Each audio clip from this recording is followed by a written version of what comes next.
This is Jim at freechartvideos.com using time-honored techniques to understand modern markets.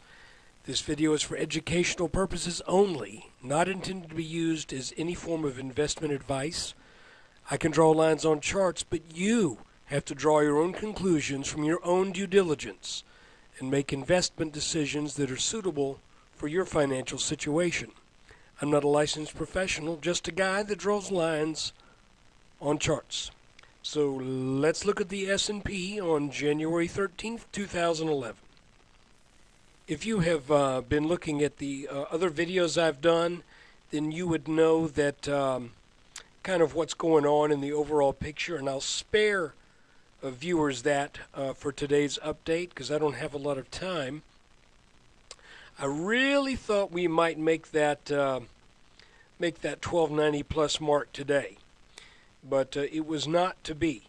Instead, it appears that we're setting up what will be another level of resistance just a little bit north of 1286.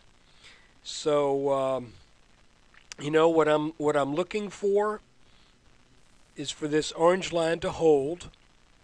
Matter of fact, it is my hope that we don't get there.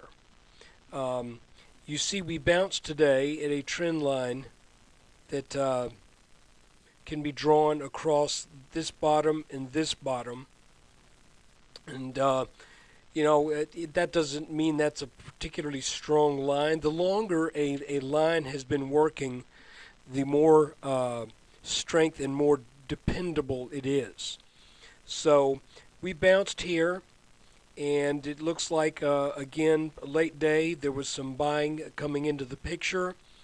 And we'll just have to wait and see what happens. But it's just kind of my suspicion that as we had resistance here in this 1277 area, once we broke above it, we found resistance at 1286 and small change. And you know, we could come back down and test this support as we tested here. Remember, we were looking at this area as being resistance a while back, around 1262. That broke, tested again, all the while 1276 and change, or 1277, was not breaking. So, you know, it's not particularly exciting, and today just kind of not a whole bunch of excitement. But this is where I think we are. We are still in between these orange channel lines.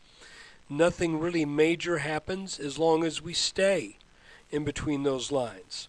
I am not expecting an upside break because typically you don't. An upwards channel doesn't usually get the top taken out. So I'm expecting sideways action and then that move on up into the 1290s.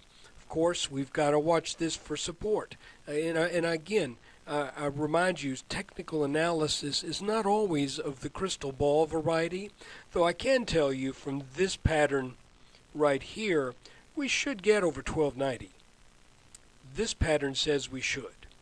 So that is the S&P update for today. And I would appreciate it if you could stop by freechartvideos.com, support the site with your traffic, and consider joining the forum. I still need more traffic. And also I appreciate it if you would, you know, go to my YouTube channel. Spend a little time there, look at some old videos. I need more traffic on YouTube too for me to make this work the way it needs to work. So thanks a lot for watching this. We'll have another video tomorrow.